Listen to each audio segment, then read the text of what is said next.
Begini Ustadz, mau tanya, dengan banyaknya kajian yang ada di YouTube, internet, dan sosmed lainnya, kan kita sebagai awam bingung buat milih. Sebaiknya kita kalau mulai belajar dan mulai ikut kajian tuh, kajian-kajian seperti apa ya? Baik, Bismillahirrahmanirrahim. Alhamdulillahirrahmanirrahim. Wassalatu wassalamu ala rasulillah. Pertanyaannya cukup bagus ya. Memang menurut ilmu ini, sebagai yang tadi sudah disampaikan, itu suatu hal keharusan untuk kita lakukan sebagai seorang muslim. Nah, ini pertanyaan cukup menarik ketika banyaknya konten kajian atau penyelenggaraan kajian yang dilakukan oleh uh, pengurus-pengurus masjid atau yang diupload di media sosial, ya, itu menjadikan seringkali justru karena banyaknya variannya itu menjadikan kita bingung, ya.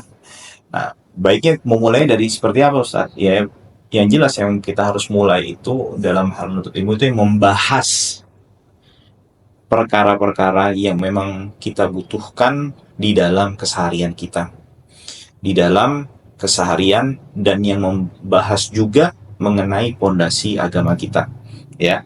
Tentu pondasi bukan berarti terus harus selalu berada di bawah terus, dasar terus, enggak. Tapi pondasi dalam artian yang mengokohkan diri kita di dalam menjalankan kehidupan kita. Ya tentu maknanya berarti itu akan senantiasa berkembang sesuai dengan kebutuhan yang kita kebutuhan yang kita hadapi, ya. Nah, baiknya yang harus diprioritaskan adalah kajian-kajian yang membahas tentang akidah dasar. Kalau misalnya kita merasa pengetahuan kita tentang akidah Islam ini masih minim atau bahkan bisa dikatakan kurang, ya. Lalu yang kedua adalah yang membahas perkara hal-hal yang berkaitan dengan tata cara ibadah kita, ya. Karena kenapa nggak bisa nih orang mendikotomikan, memisahkan, mau hanya fokus kepada akidah tapi tidak mau mempelajari ilmu fikihnya, atau fikihnya saja tapi tidak mau mempelajari apa? Akidahnya saja. Kenapa demikian? Karena kita tahu dalam akidah ini keimanan seorang muslim itu naik dan turun. Naik turunnya ini tergantung dengan apa? Amalannya. Semakin amalannya baik, keimanannya akan semakin kuat.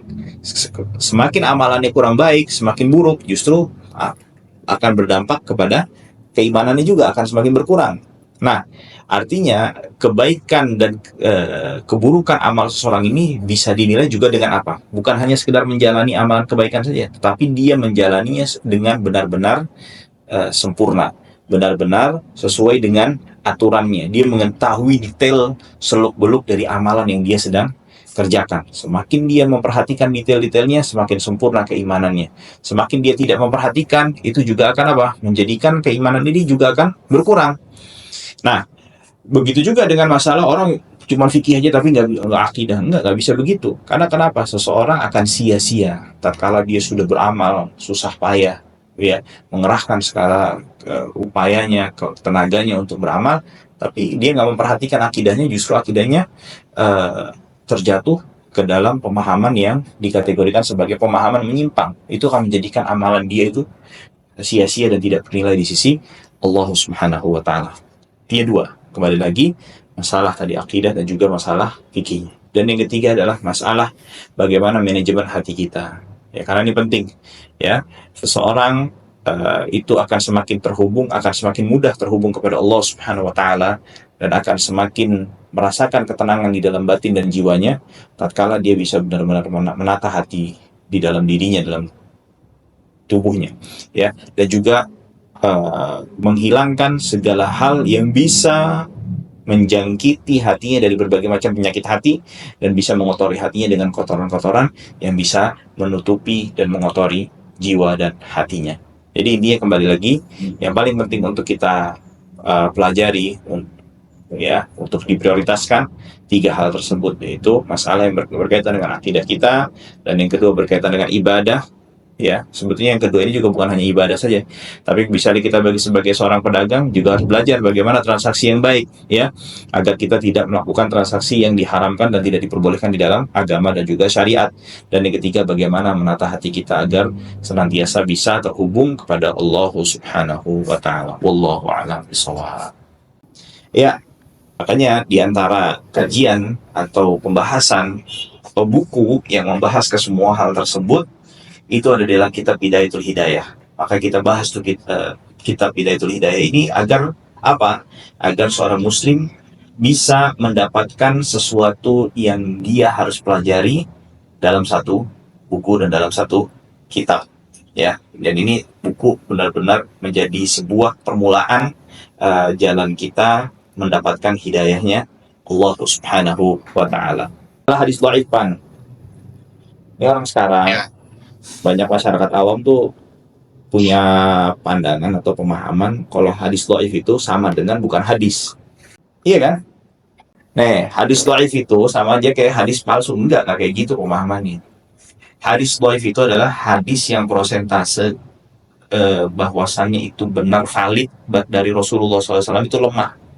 Artinya masih ada kemungkinan walaupun sedikit itu berasal dari itu benar-benar ucapannya Nabi Muhammad SAW, bukan dipastikan bahwasannya itu dipastikan bukan berasal dari Nabi Muhammad, tapi untuk persentase memastikannya itu berasal dari Nabi Muhammad itu kecil persentasenya, ya.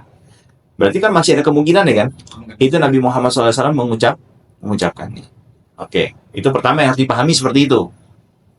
Kedua, hadis dhaif itu juga bertingkat-tingkat. Nggak setiap hadis dhaif itu tingkatannya sama. Nah, yang ketiga adalah para ulama, ya, jumhur ulama bersepakat bahwasannya boleh mengamalkan hadis dhaif dalam fadilah amal. Dalam fadilah amal. Dengan 3 syarat. Syarat yang pertama bahwasannya hadis ini dhaifnya bukan dhaif yang akut gitu loh, kalau bahasa penyakit gitu. Ya dhaif jiddah, ya dhaif yang parah, yang berat. Dhaif yang berat, bukan dhaif yang berat. Kedua adalah apa yang disampaikan di dalam hadis tersebut itu selaras dengan apa yang ada di dalam hadis yang sahih. Terus yang ketiga, seseorang yang menyampaikan itu tidak boleh memastikan, meyakini tapi bukan memastikan, ya. Itu berasal dari Nabi Muhammad SAW, ya. Karena secara besaran kemungkinannya bukan itu dari Nabi Muhammad masih cukup besar, ya. Nah, tetapi perlu menjadi perhatian, apa makna fadilah amal itu? Apa makna fadilah amal? Fadilah amal itu diantara maknanya ada beberapa makna. Makna yang pertama itu adalah ma fadula 'alal halali wal haram. Apa itu maksudnya?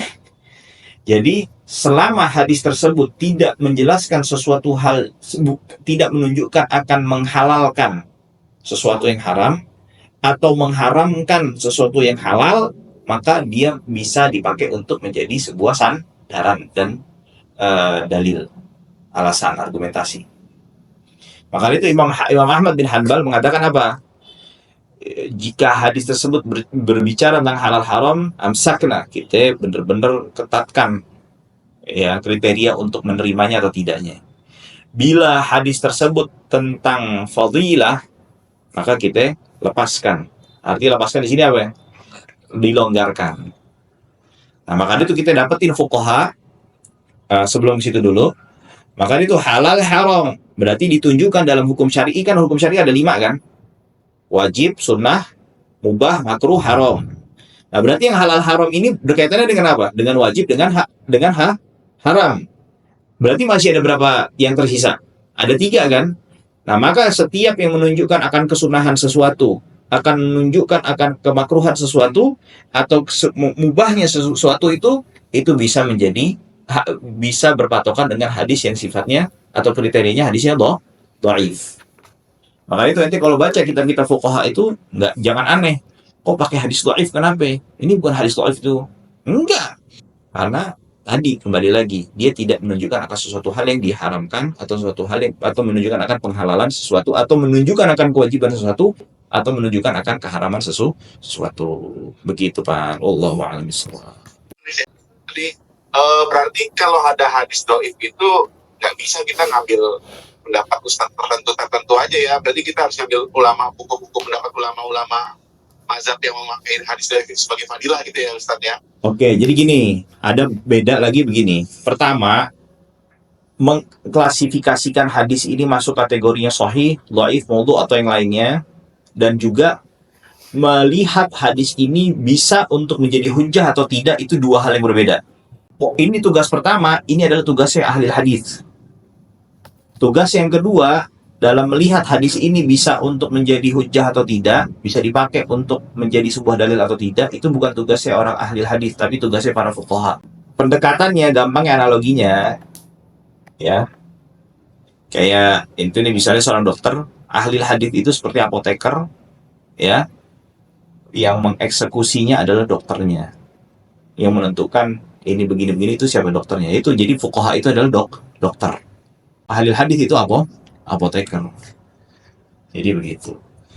Nah, jadi nggak setiap hadis yang dhaif itu berarti tidak bisa jadi hujjah. Enggak. Itu dilihat dari, itu adalah tugasnya fuqaha, bukan tugasnya muhaditsin. Muhaditsin itu hanya mengklasifikasi ini kriterianya hadis ini kategorinya hadis dhaif, ini kategori hadis hasan, hadis ini terusnya. Itu ada ahli hadis yang bisa mengatakan ini jadi hujjah atau tidak. Itu siapa? Tugasnya para fuqaha. Wallahu a'lam bishawab. Oh, jadi sekarang ini keblinger gitu ya Ustadz ya, antara ahli hadis sama fuqaha itu campur-campur. Jadi kayak kalau di kita ngomong perawat jadi dokter nggak jadi perawat gitu ya. Iya, betul. Itu dia. Nah, ini masalahnya, kalau masalah ini berantakan, bukan kesehatan doang. Paling kalau kita salah penanganan dalam hal kedokteran di rumah sakit, paling fisik kita kan. Paling mati. Iya benar. Tapi kalau kita salah hal kayak ngikutin salah yang kayak gini, berantakannya di mana? Di akhirat. Iya. Kayak kacau. Baik, subhanakallahumma bihamdik, asyhadu an la ilaha illa anta, astaghfiruka wa atubu ilaik. Alhamdulillahirabbil alamin. Assalamualaikum warahmatullahi wabarakatuh. Waalaikumsalam. Waalaikumsalam warahmatullahi wabarakatuh.